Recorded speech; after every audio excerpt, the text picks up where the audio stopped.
హా guys, welcome to RK 100%. చాలా రోజులు అయిపోయింది వీడియోస్ అప్లోడ్ చేసి. సో లాస్ట్ టైం చెప్పినట్లు మా వీడియోస్ ఇంకా ఉన్నాయి. సో నార్మల్గా అవి వీడియోస్ కాకుండా మా రెగ్యులర్ వీడియోస్ కూడా ఉన్నాయి. కానీ టైం దొరక్క ఎడిట్ చేయలేకపోయాను. సో నాకు తెలిసి ఇప్పుడు టైం దొరికింది. కొంచెం కొంచెం వీక్ ఒకటైనా అప్లోడ్ చేసి మీకు పెడతాను. సో ఇప్పుడైతే మేము డల్హౌసీలో ఉన్నాము. డల్హౌసీలోనే నైట్ 6:30కి మేము రీచ్ అయ్యాము. నైట్ అంటారు, ఈవినింగ్ అంటారు, వాట్ ఎవర్ మేబీ. ఈవినింగ్ 6:30కి రీచ్ అయ్యాం. రీచ్ అయ్యాక అక్కడైతే చలి అయితే విపరీతంగా ఉంది. అప్పటికి కూడా ఫుల్ ఆకలితో ఉన్నాము. అందుకని చెప్పి అలా స్ట్రీట్ మీదకి వచ్చేసాము. అక్కడ ఏం దొరుకుతాయో తిందాం అని చెప్పేసి. ఈలోపు డల్హౌసీ స్ట్రీట్ షాపింగ్ అక్కడ అన్నీ చూస్తున్నాము. ఇదే వీధిలో ఇది ఈ గాంధీ సెంటర్లు అంటారంట. దీని పక్కనే చాలా పురాతనమైన చర్చ్ ఉందండి. సో అదైతే చూడడానికి చాలా బాగుంది. అది ఎప్పుడో 80స్లో కట్టిన చర్చ్ అంట. సో మేము ఇప్పుడు అక్కడి నుంచి ఆ సెంటర్ నుంచి చర్చ్కి వెళ్ళి చూస్తున్నాము. ఈలోపు మా పిల్లలు కూడా బయట నుంచి చలిగా ఉండడం వల్ల లోపలికి వెళ్దాం వద్దని ఆలోచిస్తున్నారు. ముందు తినడానికి వెళ్దాం అన్నారు. కానీ ముందు ఇవన్నీ చూసుకుంటూ అప్పుడు అప్పుడు వెళ్దాం అని చెప్పేసి ఫిక్స్ అయ్యాము. ఎందుకంటే 6:30 అయింది అప్పటికి ఇంకా. సో ముందు చర్చ్లోకి వెళ్తున్నాము. ఇదే చర్చ్ అండి, చూసారు కదా, 1863 Saint Johne's church, church of north India, established in 1863. Church అయితే చాలా బాగుంది చూడడానికి కూడా. పురాతనమైన అన్నది అన్నారు కానీ అలాగే ఉంది అక్కడ కన్స్ట్రక్షన్ అంతే కూడా. లోపలైతే ఎవరు లేరు. సో లోపలికి వెళ్ళాము. లోపలికి వెళ్ళి మేము వీడియోస్ అవి తీసుకున్నాము. చర్చ్లో అయితే ఎవరు లేరు. ఈవెన్ మెయింటెనెన్స్ చేసే వాళ్ళు కూడా లేనట్లున్నారు. ఓపెన్లోనే ఉంది.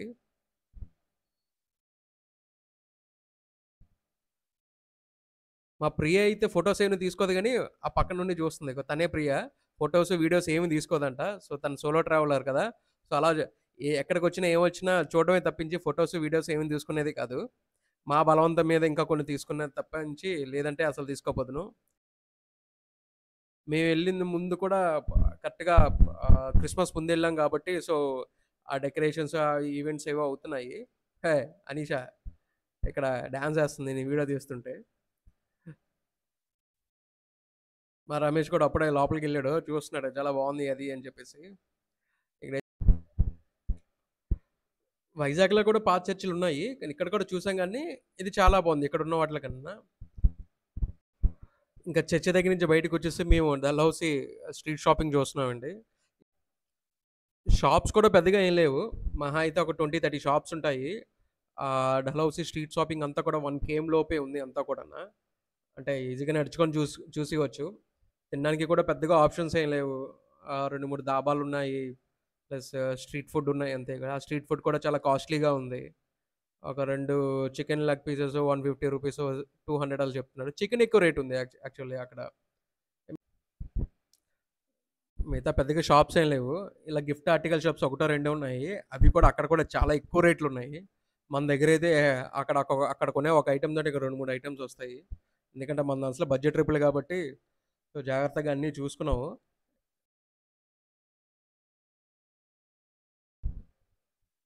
చెప్పాను కదా, షాప్స్ అయితే పెద్దగా ఏం లేవు, నార్మల్గా ఉన్నాయి. మా పిల్లలు మాత్రం అక్కడ గిఫ్ట్ ఆర్టికల్ షాప్స్లో చాలా కావాలన్నారు కానీ రేట్లు చూస్తే బీభత్సంగా ఉన్నాయి. వాళ్ళకి చెప్పాను ఇక్కడ కదమ్మా నెక్స్ట్ పంజాబ్ వెళ్తాం, పంజాబ్లోనే కొనుక్కుందాము అని చెప్పేసి. కానీ వాళ్ళు మాత్రం ఆగలేదు, గొడవ పెట్టారు చాలాసేపు. చాలాసేపు కొను అది కొని ఇది కొని అని చెప్పేసి అక్కడ ఉన్నవన్నీ షాప్స్లోకి వెళ్ళి చూశారు పాపం. ఇవి కొన్ని, కానీ నేను మాత్రం ఏం కొనలేదు అక్కడ. కొనుక్కుంటా పంజాబ్లో కొంటాను అని చెప్పేసి వాళ్ళకి మాట ఇచ్చాను. సో వాళ్ళు కూడా అడ్జస్ట్ అయ్యి "ఓ, అయితే వద్దులేండి డాడీ" అని చెప్పేసి వద్దన్నారు. చెప్పాను కదా అప్పటికే ఆకలి వేస్తుంది ఫుల్గా. సో అందులో కొద్దిగా తిరిగాం కాబట్టి ఇంకా ఆకలి విపరీతంగా వేసింది.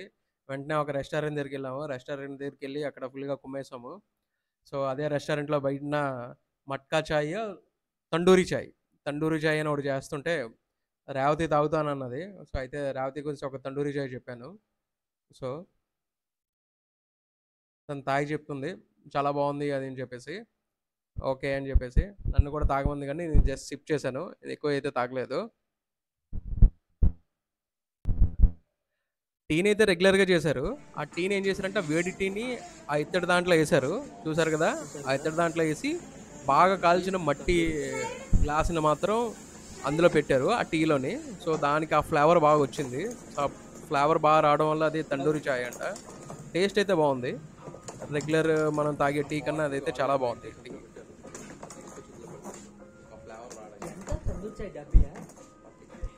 ఆ టీం చూడగానే మాత్రం నాకు కలేజా సినిమాల్లోని మహేష్ బాబు డైలాగ్ గుర్తొచ్చింది. ఏంటో భయ్య రకరకాల పేర్లు చెప్పి కాఫీలు అమ్మేస్తారు అన్నట్లు ఇక్కడ రకరకాల పేర్లు చెప్పి టీలు అమ్మేస్తున్నారు. కుండలోని, మట్టిలోని, గ్లాసులోని రకరకాలని చెప్పేసి. నెక్స్ట్ డే మార్నింగ్ డల్హౌసీ మా రూమ్ దగ్గర నుంచి అండి. సో ఎర్లీ మార్నింగ్ 6:30 అవుతుంది. కొంచెం త్వరగా లేచాము యాక్చువల్లీ. వాడు 8 o'clock రమ్మన్నాడు కానీ మేము 6:30కే రెడీ అయిపోయి ఉన్నాము. ఎందుకంటే బస్సులో మిడిల్ సీట్స్ తీసుకుందాం అని చెప్పేసి. ఎందుకంటే లాంగ్ జర్నీ చేయాలి. మళ్ళీ అక్కడి నుంచి నైట్ అంటే ఇప్పుడు మేము డల్హౌసీ నుంచి పంజాబ్ వాఘా బార్డర్ దగ్గరికి వెళ్తున్నాము. మళ్ళీ అక్కడి నుంచి నైట్ అమృత్సర్ వెళ్ళాలి. అమృత్సర్ నుంచి మళ్ళీ ఢిల్లీ రావాలి. సో అందుకని చెప్పి బస్సులో మిడిల్ సీట్స్ అయితే బాగుంటాయి కదా అని చెప్పేసి ఇంకా అందుకని చెప్పి ఎర్లీగా లేచి వచ్చాము. ఇది మా హోటల్ దగ్గర నుంచి వ్యూస్ అండి రోడ్ మీద. లోయ మొత్తం అంతా రోడ్డు లోయలు తప్పించి ఇంకేం లేదు. ఆ కిందనే అది హోటల్. ఇప్పుడు చూసారు కదా అదే హోటల్. వ్యూస్ అయితే చాలా బాగున్నాయి. ఇక్కడ డల్హౌసీ స్కూల్ ఉంది, మిలిటరీ స్కూల్ ఉన్నాయి. అండ్ మిలిటరీ వాళ్ళ ఎక్కువ ఉన్నారు యాక్చువల్లీ. వాళ్ళ అంటే వాళ్ళ ఏమంటారు base or whatever it may be అవి ఎక్కువ ఉన్నాయి. వాళ్ళ కంట్రోల్లో ఎక్కువ ఉన్నది యాక్చువల్లీ డల్హౌసీలోని. మేము టిఫిన్ చేయడానికి వెళ్ళాము. ఎంతలోనే అతను వచ్చారు. హాయ్ అని చెప్తున్నా కూడా పట్టించుకోకుండా ఉన్నారు. అది అనుకుని ఉంటుంది ఏరా నువ్వు అంటే పని పాట లాగంటే ఇక్కడికి వచ్చావు నిన్ను పట్టించుకోవాలో మేము అనుకుంటుందేమో. అది ఎంత పిలిచినా కూడా అది ఏమీ పలకలేదు. ఏదో ఒకసారి మొక్కగా చూసింది. ఇలా చూసి ఇలా తెప్పేసుకుంది. చాలు చాలేరా నీలాటలు చాలామంది చూశాను వెళ్ళి అని చెప్పేసి. అంతే. ఎంత పలకరించి కూడా పలకరించలేదు అది.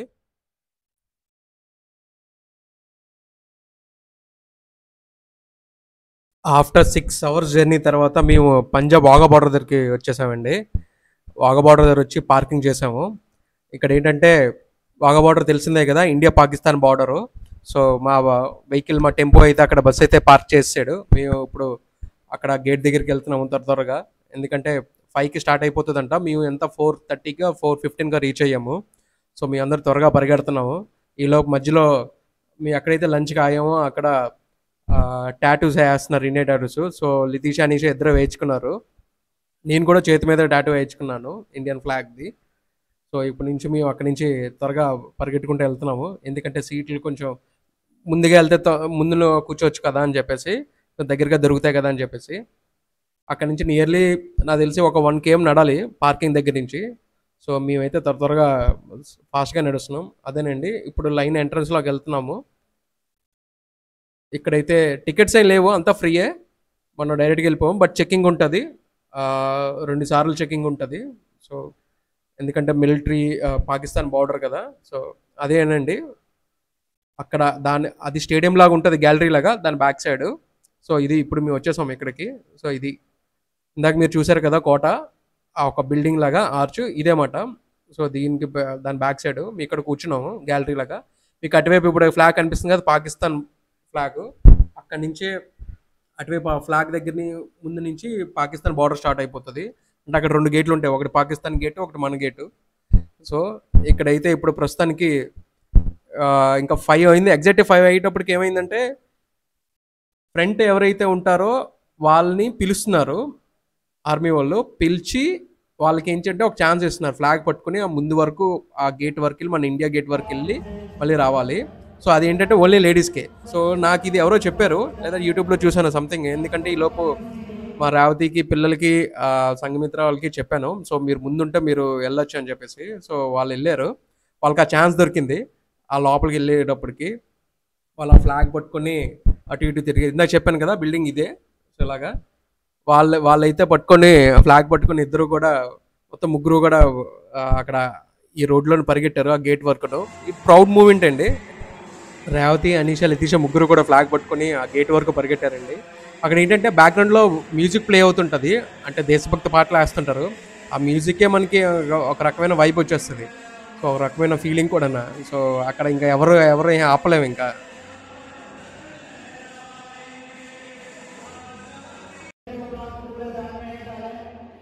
ఫీల్ కూడా వేరేలా ఉంటుందిలేండి. ఎందుకంటే మిగతావన్నీ మర్చిపోతాం, ఓన్లీ మనం దేశం కోసమే ఉన్నాము, దేశం కోసం ఏదో ఒకటి చేయాలన్న ఫీల్ కూడా వచ్చేస్తుంది.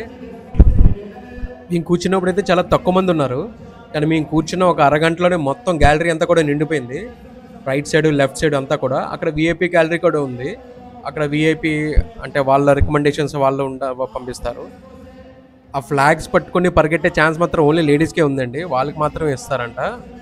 సో మా వాళ్ళకి కూడా దక్కింది, సో ప్రౌడ్గా ఫీల్ అవుతున్నాము. లితీషా, అనీషా, సంఘమిత్ర ఫస్ట్ బ్యాచ్లోనే పరిగెట్టేశారు వాళ్ళు. ఏంటంటే అక్కడ మ్యూజిక్ చెప్పాను కదా, మ్యూజిక్ ప్లే అవుతుంటుంది. సో అక్కడ వరకు వెళ్ళి ఒక మనిషి, ఒక ఆర్మీ అతను నించున్నారు కదా వైట్ లైన్, అక్కడ వరకు వెళ్ళి ఫ్లాగ్స్ పట్టుకొని పరిగెట్టుకుంటూ రావాలన్నమాట. సో ఇప్పుడు ఒక అతను ఆర్మీ అతను వెళ్ళారు కదా, ఫ్లాగ్స్ ఇచ్చారు, ఇచ్చి ఇగో వాళ్ళు పరిగెడుతున్నారు, లితీషా, అనీషా అండ్ సంఘమిత్ర కూడా. అక్కడ చెప్తున్నారు ఎలా పరిగెట్టాలి, మళ్ళీ ఎలా రిటర్న్ అవ్వాలని చెప్పేసి. సో మీకు ఎప్పుడైనా ఛాన్స్ దొరికితే మాత్రం అక్కడికి వెళ్ళే ఛాన్స్ ఉంటే ఫస్ట్ వెళ్ళండి, 4 కల్లా వెళ్ళిపోండి, 5కి స్టార్ట్ అవుతుంది అంట. సో 4 కల్లా వెళ్ళిపోతే మీకు ముందుంటే ఆ లైన్ దగ్గర నుంచి వాళ్ళు పంపిస్తారు. ఇప్పుడు రేవతికి ఛాన్స్ వచ్చింది, రేవతి పరిగెడుతుంది. సో అనీష్ అయితే మళ్ళీ రేవతితో కూడా పరిగెట్టేసింది సెకండ్ టైం. వీళ్ళు మాత్రం చాలా బాగా ఎంజాయ్ చేశారండి. అక్కడ ఏంటంటే చెప్పాను కదా, అక్కడ పాటలు వేస్తారు, అక్కడ ఎన్విరాన్మెంట్ అన్నీ చూస్తే ఆ కూర్చుని నాకే ఒక రకమైన ఫీలింగ్ వచ్చింది. ఇంకా వాళ్ళు ఫ్లాగ్ పట్టుకొని అలా పరిగెడుతుంటూ ఆర్మీ మధ్యలో అంటే ఇంకా అది చెప్పలేము అసలు వాళ్ళ ఫీల్ ఎలా ఉంటుందో. వాళ్ళు కూడా చాలా బాగా ఎంజాయ్ చేశారు. ఎంజాయ్ అనడం కన్నా ఆ ఫీల్ ఒక రకమైన వైబ్ ఉంది, దేశభక్తి వైబ్. అందరూ కూడా అటువైపు నుంచి పాకిస్తాన్ సేమ్ ఇక్కడ మనం ఎలా చేస్తున్నాం, అటువైపు పాకిస్తాన్ వాళ్ళు కూడా అలాగే చేస్తారు. వాళ్ళు కూడా షౌటింగ్ చేస్తుంటారు, జై పాకిస్తాన్, పాకిస్తాన్ జిందాబాద్ అని చెప్పి వాళ్ళు చేస్తుంటారు. ఇటు నుంచి మన హిందుస్థాన్ జిందాబాద్ అని చెప్పి మనకి చాంటింగ్ ఉంటుంటుంది. అన్నీ కూడా చాలా బాగుంటుంది, వైబ్ అంతా కూడా చాలా బాగుంది.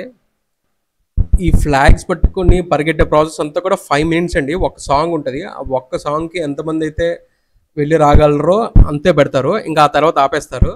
ఆ తర్వాత కరెక్ట్గా 10 మినిట్స్ గ్రూప్ డాన్స్ లాగా మొత్తం లేడీస్ అందరినీ ఆ రోడ్లో వదిలేస్తారు. అప్పుడైతే ఎవరైనా రావచ్చు, లోపల ఉన్న కూడా రావచ్చు, వచ్చి అందులోని ఒక డీజే టైప్లో సాంగ్ పెడతారు, దేశభక్తి గీతాలు, దానికి డాన్స్ వేస్తారు ఫుల్గా. సో మొత్తం అందరూ లేడీస్ అందరూ కూడా ఉంటారు, ఎవరైనా రావచ్చు, వెళ్ళొచ్చు, ఓన్లీ లేడీస్ అండి, వెళ్ళి డాన్స్ చేయొచ్చు. ఇప్పుడు ఎవరైతే ఫ్లాగ్ పట్టుకొని పరిగెట్టారో వాళ్ళు, ఇక్కడ కూర్చున్న వాళ్ళు, అటువైపు కూర్చున్న వాళ్ళు అందరూ కూడా వెళ్ళొచ్చు, వెళ్ళి డాన్స్ చేయొచ్చు డీజే సాంగ్స్ లాగా. అది కూడా ఆ సాంగ్స్ కూడా 10 మినిట్స్ వేస్తారు. 5 మినిట్స్ ఫ్లాగ్, ఇవ్వండి ఇక్కడ ఎలా చేశారు అలాగా 5 మినిట్స్ కరెక్ట్గా ఫ్లాగ్ పట్టుకుని పరిగెట్టుకెళ్ళి వచ్చేది, 10 మినిట్స్ డీజే అన్నమాట. ఇలాగ మొత్తం అందరూ వస్తారు, అది కూడా దేశభక్తి గీతమే, డీజే టైప్లో ఉంటుంది. సో ఆ సాంగ్కి డ్యాన్స్ చేయొచ్చు. మొత్తం అంతా ఈ లైన్ అంతా కూడా ఇంకా ఫుల్గా హంగామాగా ఉంటుంది. ఎవరికి ఇష్టం వచ్చిన టాలెంట్ వాళ్ళు చూపిస్తుంటారు డ్యాన్స్లో కూడా అక్కడ కూడా.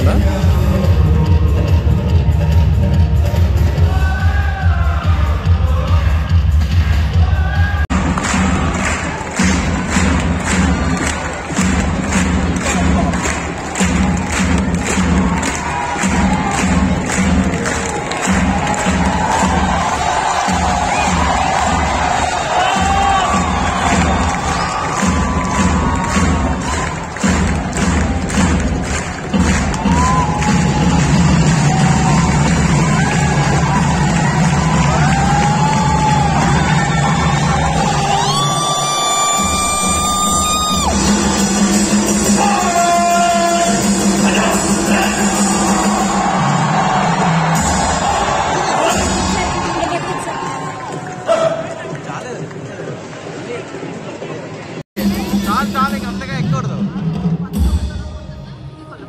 చాలా అంతే.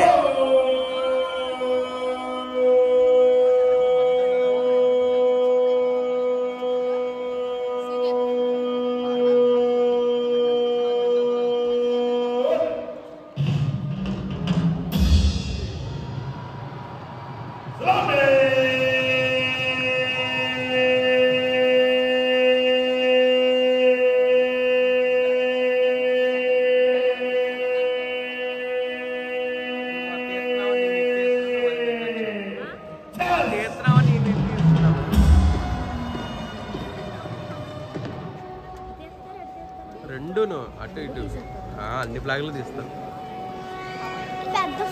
Salute salute salute salute.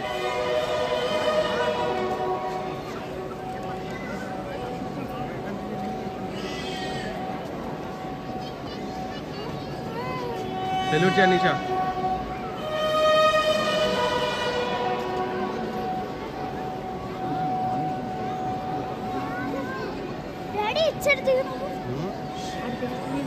మెల్లి తీసు.